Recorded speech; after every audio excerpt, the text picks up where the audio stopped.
so, Sergio, Dr. V, good morning. You are a pediatrician and a pediatric cardiologist. Absolutely. And you studied at Johns Hopkins for medical school? Yes. Hospital. While you were having your education as a doctor, did you study the effects? Did you study the physical effects that smoke could have on one's body? Of course. Can you tell me some of those effects? Well, first of all, was it fairly new? Smoking is harmful to your health in many, many ways. Okay. Number one, because the tar will cause changes in your cells in the lungs and will cause also emphysema, which is an increase of the fibrous level.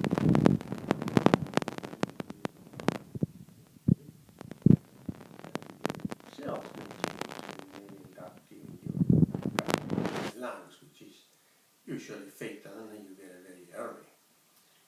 Now you have to know that the tobacco has more than 50 poisonous compounds. It's not just the tar or the nicotine. And that's why when people smoke, all the organs is affected. First of all, the lungs, but also the heart and the cardiovascular system. What happens that the cardiovascular system on the certain arteries will cause micro lesions in the intima of the arteries. And these micro lesions eventually will build up plaques. And the coronary artery, and also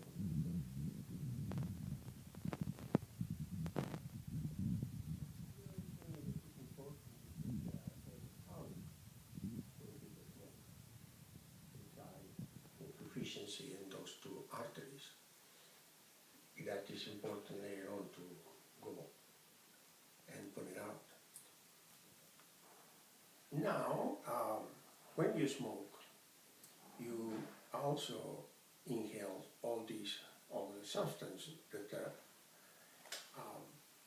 poisonous, and it causes, for example, the bladder cancer is increased because of the tar and this obnoxious substance being collected in the bladder. So the bladder cancer is increased many folds. Just as well, breast cancer, colon cancer, and lung cancer, as we said before. That is about cancer, but also will cause other problems. The insufficiency of the coronaries will lead to a heart attack, usually at early age, like early 40s or 50s. And the damage in the carotid arteries will lead to have stroke. Particularly women that smoke and use estrogens for contraception, the contraceptive pills. At one time, strokes were something which is cerebrovascular accidents, was pretty much a male condition.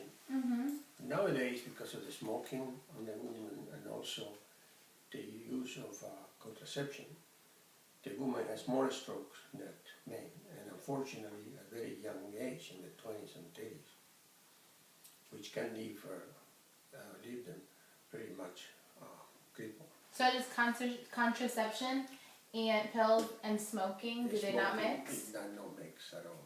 Okay. Like driving and drinking. Okay. It's very little. And the other thing is that the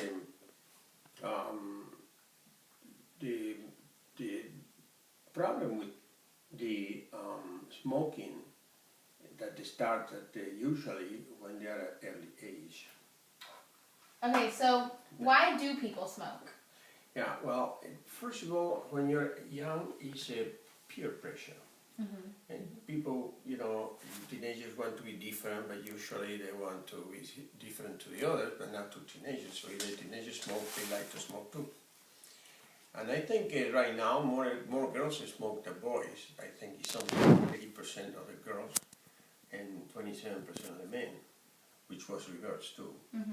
And sometimes there are psychological reasons why they smoke. And I can tell you one important case that I know firsthand is a man that brought a child to me, and the child has asthma, and I said, you shouldn't smoke, your child has asthma, and you should quit. He said, I tried many times, I could never quit smoking. And I asked, when do you start smoking? And he says, I started at the age of 23. And I said, well, that's rather late. Usually people start when they're teenagers. How does it happen that you smoke?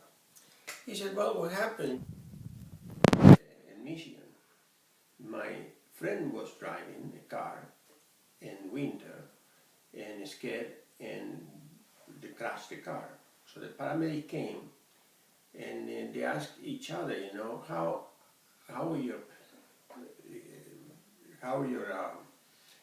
the driver is doing. The guy said, oh, the driver is okay, and what about the passenger? Well, the passenger, I think, is dead.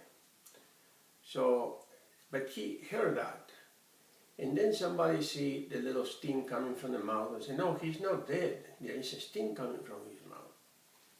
So they resuscitate him, or whichever was, brought to the emergency room, and then later on they met each other again, and the driver was a smoker, so he decided he's going to smoke too. And that was one of the clues they gave me, because when I asked him, you should stop smoking, he said, oh no, I cannot stop smoking, because if I stop, and he broke his hands on the neck and said, I'm going to die. And I said, no, you're going to die because you smoke, not because you stopped smoking. So then I asked him again, I said, were you sick when you were a kid? Do you have asthma because you're asthma? Oh yeah, I have asthma. And at that time they used to put in a tent with oxygen and steam. And that's also, he thought that steam made him, better. So my interpretation at that time, he said, why you smoke? Because you think that if smoke does not come out of your mouth, people will know you're alive. And he said, really? I said, yeah, I think so. So like any other type of neurosis meaning when you have an action that really does not make sense, for example smoking or biting your fingernails or one of those things, if you find the cause, sometimes you cure them. This guy came later on to my office and said, since you told me that, I don't need to smoke anymore. So that is important. Sometimes the reason is psychological. It's not really that they are hooked up psychologically to the tobacco, but there is some sort of relationship like this. Okay. Now, can a former smoker have the same lungs and respiratory system as they did before they started smoking? Well, the lungs usually, if you get it, after a few years of smoking, before it gets fibroelastic tissue that cause emphysema, that can be, in a way, be back in time, because if you don't smoke for 10, after you stop smoking for 10 years, the chances to get lung cancer in between the smokers and non-smokers is the same. However, the damage in the cardiovascular system is not reversible, and that's a cross that you have to carry all your life. Okay, you are a cardiologist. How does the smoke affect your cardiovascular system? Well, as I said before, the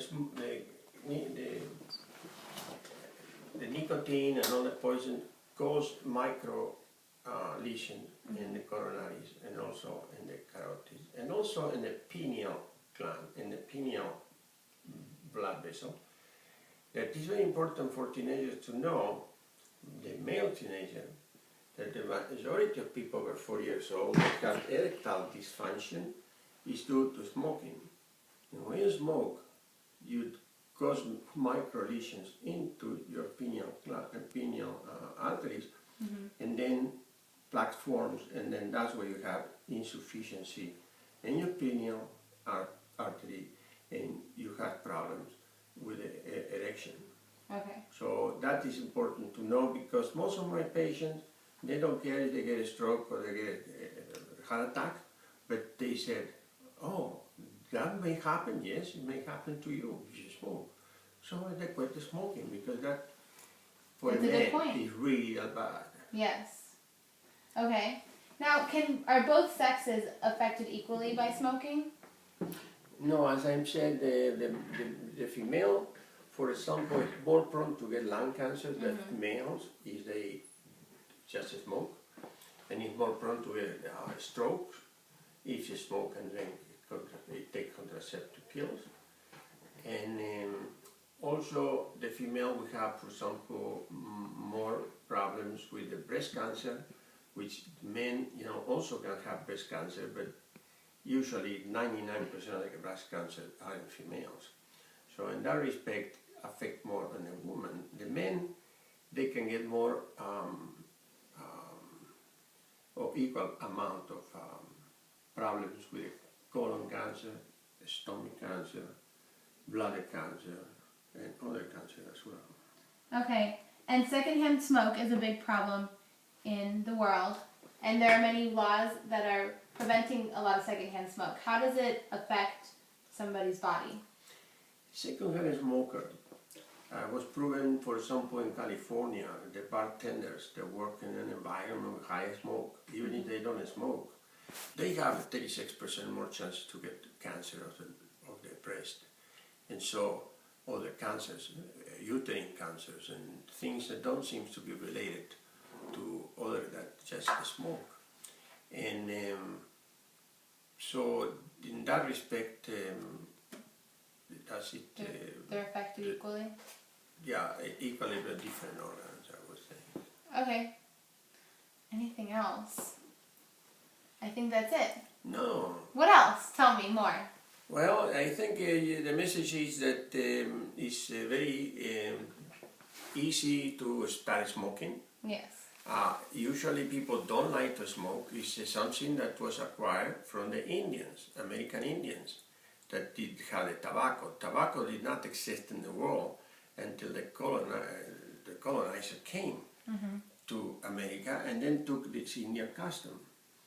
And so when you want to stop smoking, there was a lot of different ways to try. Yes. One is to take medicine like Chantix. That works about 45% of the time. I just saw a commercial for Chantix today. It helps.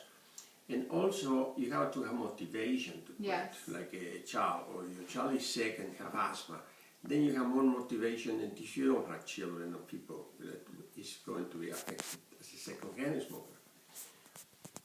But sometime it was proposed, and I know that worked many times, maybe 20% of the times, is they were proposed